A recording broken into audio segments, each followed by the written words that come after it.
point guard position. Shaquille O'Neal, who is dominant. And my fourth one, I believe, really changed the power forward position. That's Kevin Garnett. We putting big ticket on the Mount Rushmore? Well, your best friend, Kevin Garnett. That Kevin Garnett? This is my Mount I just want to Rushmore. make sure I knew which Kevin Garnett we're talking about.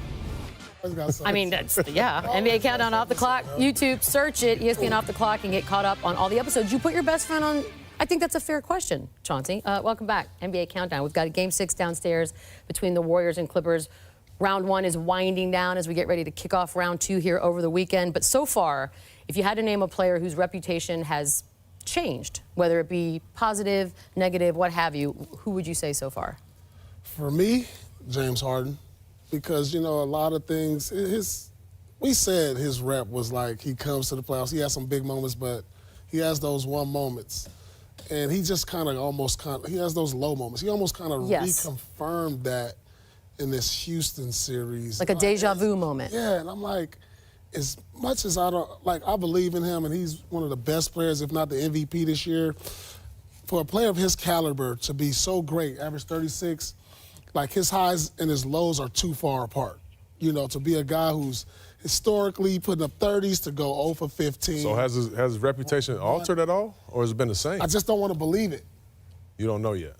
He's the one you're keeping your eye on the I'm just most. keeping my eye on him the most. Okay. To me, I'm going, and it's interesting because a year ago now I would have said Dame after his first round series. Ooh. He got outplayed, you know, about Drew Holiday. But this year, I'm going to say Russell right now. After that first round series, Dame outplayed him and beat him and hit that dagger for 50 from almost the other side of the court. I love the banter going back and forth. I love that competitive spirit that those two guys played with the whole series. But obviously, Dame got the better of Russ in the series. Russ hadn't won a first round, a playoff series, I think, since KD has been gone. So right now, I would say Russ, but I mean, he's still a great player. Dame, I think, is sick of hearing the chirping. He was over it. Sunday, it begins. Celtics, Bucks in the East. Milwaukee did more than I think pretty much anyone thought they would. Best team in basketball. Boston did a little less. Team loaded with blue chip talent. They haven't quite put it together the way I think a lot of people predicted that they would. So this game, of course, on Sunday on ABC. We'll have it for you. Who needs this series more, Milwaukee or Boston? This is easy. The Celtics need it more because, for one, if the Celtics get past the Bucks, say make it to the finals, then I don't think you're going to have those questions about Kyrie coming back. I think it's going to be yeah. On the other hand, even if Milwaukee loses, they're up-and-coming free agent. Who doesn't want to play with the Greek Freak? Who doesn't want to play on a team that could possibly dominate the East for a number of years to come? So I just think it's the Celtics for the simple fact that this is Kyrie playing to either stay or go. I don't think it really matters if if they win this series, if Kyrie is stay or go, but I'm going Bucks.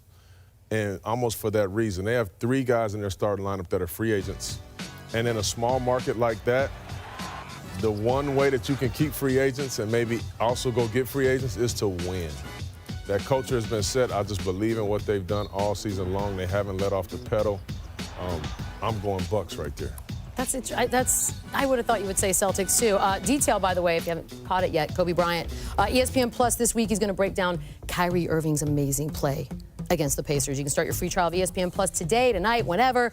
Download the app or visit ESPNplus.com. The other side of the East happens to feature 2 other teams that are all in while chasing this championship. Sixers and Raptors. At the very least, we all know that the Raptors, they're going to lose game 1 because they're 2-14 all time in series openers. I'm sure they're hoping to change that. Kawhi Leonard has played in 3 of the 4 games against the Sixers this season. He averaged 30 a game. Toronto won all 3 by an average of 13 points. And worth noting, Tobias Harris didn't play in any of the 4 regular season matchups as these 2 teams haven't played since February 5th. So, individual matchups, which one do you look forward to the most? In this one, I'm looking at the Embiid and Gasol matchup because Embiid was so dominant against the Nets. I want to see if they can, this acquisition of Gasol can really slow him down. You know, they have a big body, a guy who can bang with him. That's going to be an interesting matchup because now Embiid is going to have to come out there and guard Gasol at the 3 because he can knock some of those shots down. And Serge. He got to go out there and guard Serge, too. And you got and Serge. So you got to understand, they're going to put him in a lot of pick and rolls to where Gasol can either roll or pop. And that's going to be interesting to me, that one-on-one duo, if he could be as dominant as he was in the first round. I mean, one of their other acquisitions was Tobias Harris. What do you want to say about that? Acquisition? I love you, Paul. Listen. I love you, Paul. That's all right. He's used to accusations. He's just, you know what? This is my guy. You're good at other things. I'm going to tell you where I'm going with it. Boy, y'all two, boy. Brother and sister, boy. Y'all just can't help it. You know what? I'm going to turn the air on. There's a couple intriguing matchups in the series. One, Ben Simmons and Kawhi. I'm really looking forward to that. But I'm going Siakam and Tobias Harris on this one. Really? These two guys are phenomenal talents. I want to see who's going to get the better out of one another, but I see them matching up a lot. I'm really looking forward to this series. I really, really am. This is going to be a good one. This is the conversation we always have. The X factor for Toronto, Chauncey, will be who? You know, usually I would say Siakam, but I've grown to really, I think he's become the second best player on the team. Fair enough. At this point.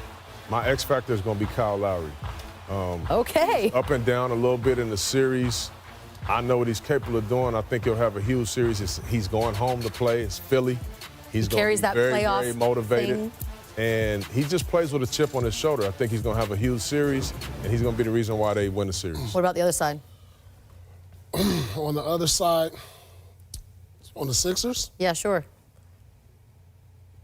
You thinking about it? I think they're playing the Sixers. Yeah, X factor, who you got? X factor, I'm going to go with Ben Simmons. Okay. You know, not normally you would say that an all-star player is an X factor, but, you know, being that he's such a liability he can't shoot the jumper and teams kind of like pack the paint on him, he's going to have to be big for them because last year Boston was able to shut him down. So I believe he's going to have to be the X factor in this series. And he hasn't played well at all against this Raptors team, turning it over at a very, very high clip. I'll have my eyes on J.J. Redick for those guys. I'm sure they're all aware of what they've done and haven't done. I cannot wait for any of it. Klay Thompson, in his last 3 games, shooting over 50% from 3. Oh, he's got the little... Look at Ramona. Ramona, what are you doing in there? They're trying to get ready. At top of the hour, right here on ESPN2, day 2 of the NFL draft continues from Nashville. These crowds are ridiculous. What is going on? Wow. Is that Coach?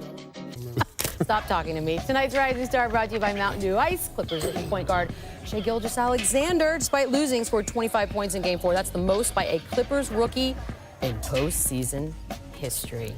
We have a lot of those. Yeah, we have a Game 6 tonight, and a powerhouse second round starts the weekend. But like any season, playoff season is Woj season. The NBA world keeps on turning. Here's the man with answers to any question you could possibly have. He's going to make us a little smarter, Woj. And I'm starting with the Lakers, obviously, because that's where we are. The search for their new coach. Where are we? Michelle, Lakers ownership met with Monty Williams, I'm told, for 5.5 hours last night in Philadelphia. He's in Toronto with the Sixers tonight. He's meeting with Suns officials about their opening. And, you know, a few things from these interviews and meetings. You know, one, it's been made clear to all the candidates in this process, when they, especially Ty Lue and Monty Williams, when they've sat down with Jeannie Buss and ownership, is that Rob Pelinka is going to be in charge. He's the GM, and he's going to be the leader of basketball operations going forward. And Ty Lue, I'm told, in his meeting with Jeannie Buss, really made an emotional connection with her in terms of his desire to return to the Lakers. He started there as a player, and how much the organization means to him. That goes a long way with Jeannie Buss, and having people with connections to the Lakers coming back in big roles is important. And another thing, when you're trying to get a job, being able to put together a top assistant coaching staff is important. I'm told that Ty Lue inquired with Tom Thibodeau about being his top assistant with the Lakers. I'm told that Tibbs, that's not the direction he wants to go in yet. He still wants to be a head coach in the league. He's owed some money from Minnesota. He won't be joining Ty Lue's staff, but it shows you the kind of lengths guys are going to go to here to try to impress this Laker ownership group and get this job. And it keeps on going. The story for me today has been the fact that the Rockets flew out to the Bay Area. I, along with others, am reading into that since the series isn't over yet. Are we being a little too dramatic? Is there anything to it?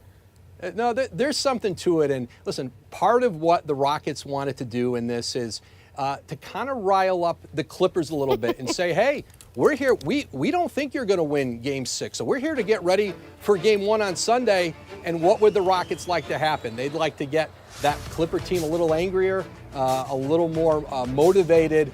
And, of course, the Rockets would love to see a Game 7 between the Clippers and Warriors back at Oracle this weekend. But the one thing that's interesting, if the Clippers did win tonight, when they go back to the Bay Area for a Game 7, I'm told that they would actually be at the same hotel that the Rockets are at. So you'd have one waiting around, one trying to ship them back to Houston. So it's there's some gamesmanship here, and that's the Rockets like that kind of stuff. I love all of this, Woj. Thank you so much. That's gonna be awkward at the gym and the elevators. What do you think about the mind games, Chauncey? Played by the Houston Rockets, and I'm assuming Daryl Morey is a big part of that. Yeah, but if you're Houston, you're saying, listen, if Golden State takes care of business, which they're good on the road in this series, Okay. the game is Sunday afternoon. We need to get there. We need practice in the morning. We don't want to fly in and get there at 5, 6 tomorrow night and then play the next afternoon. To me, it just kind of makes sense. Really? Yes. But if the series went all the way, then they'd have to fly back to Houston. If the Clippers figured it out. No, they won't fly back to Houston. They'll just stay right there and, hang out in the Bay. All right, fair enough. If, in fact, the Warriors close things out tonight, is this Houston Rockets team legit? Like, do they have a real shot at taking them out? Absolutely. I mean, when you see what the Clippers have done with Lou Williams, Montrezl Harrell, this is going to be James Harden and CP. Clint Capella doing those things. When James Harden gets into the lane, he has the lob for Clint Capella. Those things, if you see those things open for the Clippers, how are you going to stop this duel? When you got Chris, Capella, James Harden, in my eyes is the MVP. He had a difficult time in the first round because he had to deal with that tall monster in the middle, Gobert. I'm not gonna. No, go Bear. But they don't have that. They don't have that there now in Golden State. They don't have Cousins to clog up the middle. So I can just see James Harden having a field day if Golden State gets past it. His direct quote, by the way, is that you just don't see the Warriors pulling it off at all. That was your quote earlier today. Yes, no. Am I allowed to say that? I feel like if the Warriors get past the Clippers, I don't see them beating Houston. Dang, that's a bold statement. In the playoffs, though, a win is a win. Whatever it takes, whatever it takes. Ladies and gentlemen, we now present to you the fusion of two of my favorite things, the NBA and drama. The very first installment ever, opening night of Phantom of the Flopera. Wow, the music. This is gonna be awesome. No, this is going to be really good. It's ridiculous and stupid, and I love it. Oh, wow. Look who's up first, y'all. James Harden. Oh, the man got hit in his beard. What do you want him to do? Got hit in the beard. No, I think... I mean, the beard. Did not touch the beard. Oh, he hurt the beard, man. He hurt the beard. He grabs the neck like something is part really of the bad neck. happened. Okay, he got hit in the neck. See what I'm saying? That's Talk to him, beard. ridiculous. He can't be throwing that elbow on the That's beard fine. like That's that. fine. If this segment lives, He fractured his beard. this guy's probably going to be a big part of it. Draymond Green. I'm worried about him. That seemed very. Oh, that was a legal screen. Illegal screen. That was an illegal screen. You guys Illegal are the screen. two worst human beings. Oh, Are you yeah. kidding me? Hey, Patrick Beverley's a tough, short guy. Yes, He's he strong, is. too. Look. Okay, he's not strong enough to make whatever that was. Patrick Beverley happen. like somebody's uncle, man. That's You guys somebody's are uncle. That's on Uncle the wrong Pat, side of defending this That's right my- now. Okay, that's fine. If Uncle you don't Pat. agree with this next one, I'm done with you. Blake Griffin and Two? the very rare twofer and Reggie Jackson. You don't get these very often, but the double flop is like a unicorn. Bam, bam. Oh, Oh, you can't be hitting number one from the Are you distance like that. that looked like an old school. Double rainbow, bro. That's a foul. That That's is a not. foul. That looked like an old school Bruce Lee movie. Come on, man. Are you kidding me? That's Bruce. Those two acted like trucks just hit That's both Bruce of them. Leroy right there. Bruce Lee. You guys, that's embarrassing.